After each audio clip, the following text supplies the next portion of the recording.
This podcast is Exemplar 7.2 Oral Health, assessing the nose, sinus, mouth, and throat. And the Exemplar learning outcomes. Again, reviewing your A&P. The oral cavity is lined with mucous membranes, enclosed by the lips, cheek, the palate, the tongue. Also include saliva and teeth. Lifespan considerations. Obviously, infants don't have teeth until they're several months old. Usually by the time they're 2, they have all of their 20 teeth. There is a risk of periodontal disease in pregnancy. And as part of the aging process, a lot of elderly people's teeth do become more yellow. Actually, yellow is the normal color of a human's teeth, but we like them to look nice and white, so we use toothpaste and other products for those really bright white teeth. But yellow is normal. Elderly people typically will have problems with their teeth, with their gum. They may even have periodontal diseases or diseases of the gums and deep in the oral cavity. So we're going to be practicing this in class. You need to bring your pen light, and you're going to do a health history. You want to know what their oral hygiene practices are, about their dental visits, how often do they go. And you also want to know about their self-care abilities. Are they able to function well enough to brush their own teeth and take care of their oral hygiene? Their hand coordination may be impaired. If their cognitive function is impaired, or energy level or motivation has changed, they may skip doing that oral care. So one thing that I always told my students when I taught the nursing assistant classes in long-term care is that you can always tell how well somebody is taken care of if you look at their feet and in their mouth, because oral care is something that we tend to skip, not do a very thorough job of. Physical assessment, things that your dentist may notice is plaque or tartar buildup on the teeth, gingivitis or swollen, bleeding gums, pyorrhea, any infection or foul odor to the mouth. There is a practice rubric for the nose, sinus, mouth, and throat that we will go over in class. So you want to collect some objective data. You're going to look at the nose for symmetry, lumps, bumps, swelling. You're going to be looking at the sinuses, so basically just, on the face. Remember, your sinuses are above your teeth, below your eyes, and right in the middle of your forehead. So we want to inspect the sinuses. We want to inspect the external mouth, which is going to be your lips. Then we're going to have them open their mouth. You're going to look at the tongue, buccal mucosa, should be nice and pink. We're going to be looking at the teeth. Are they in good repair, or is there some dental caries that are noted? We're going to inspect the gums for any inflammation, swelling, bleeding. And we want to look for tonsils. You may or may not see somebody's tonsils, depending on how large their tonsils are and whether or not they've had them removed. And we also want to evaluate clients' breath for any unusual odor. So this is not going to be what they had for lunch, garlic, onions, things like that. It is going to be a very foul odor. We want... This foul odor has a lot of causes. It could be an infection, could be from tobacco use, could be from cancer, could be from sleep disorders where somebody's mouth breathing and the mouth becomes very dry. Okay, clients at risk. Identifying clients of risk if they have a lack of knowledge about what good oral hygiene is. They're not able to functionally maintain good oral hygiene. Any seriously ill clients who need to have their oral care done for them.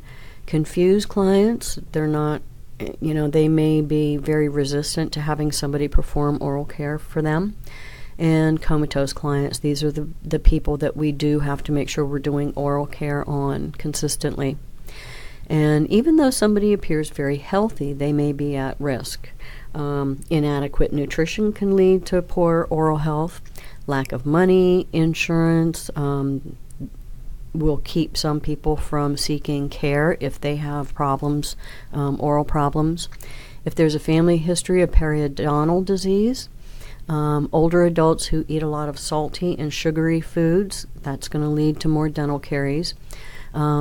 And in older adults, there is usually a decrease in saliva production. So the dryness can cause sores in the mouth and can cause other problems in the mouth.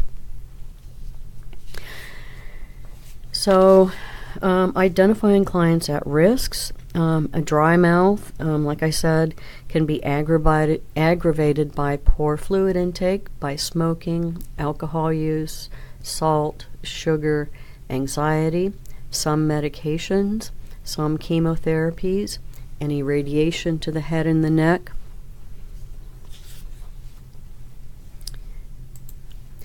Promoting good oral health. We want to be sure that we are educating our clients about the daily stimulation of the gums, mechanical brushing, whether it's electric toothbrush or manual, flossing and flushing the mouth, promoting oral health throughout the lifespan. Obviously, as young children and infants, we can begin dental hygiene when the first tooth erupts. Before that, we can certainly massage gums of the infants. So beginning around a year old to 18 months, we want to let them start exploring with a soft toothbrush. In places where water is not fluoridated, fluoride supplements are recommended. Inspection visit at 18 months to the dentist. If the pediatrician is taking a good look at a child's mouth for oral health, that may be all that is necessary. And then an initial dental visit at 2 to 3 years, and making sure that we seek professional dental attention for any problems that we note. Preschoolers, school-age children, they should be able to establish some good dental habits very early. Fluoride is still important. With adolescents and young adults, we want to make sure that they are providing daily tooth and mouth care. We want to look at their diet for sugary or salty foods. Older adults are, like I said, at risk for cavities, periodontal disease, and it can be caused by a self-care deficits. We want to make sure that they are brushing and flossing. If they have artificial teeth, plates, bridge, or dentures, we want to make sure that they are cleaned. Assisting with oral care, we want to wear gloves so that, remember, we're going to be coming in contact with body fluids. Foam swabs are used, but make sure that we are only using tap water when we're cleaning somebody's mouth with the foam swabs, because glycerin, lemon, mouthwashes have alcohol in them, and they can be very drying to the mouth.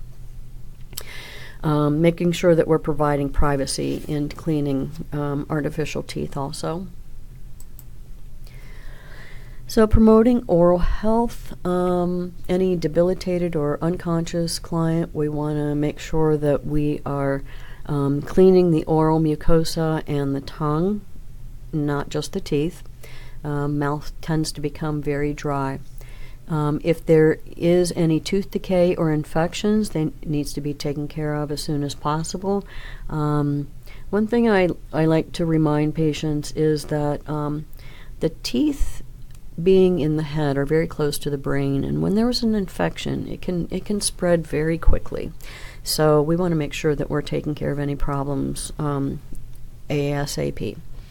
Removing plaque, microorganisms, a soft bristled toothbrush is recommended.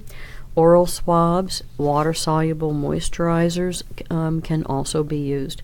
But again, be careful of the glycerin, the mouthwash, and the lemon swabs. Documentation. We are going to be practicing this in class. Make sure you bring your practice rubrics and your pen light so you can see those tonsils.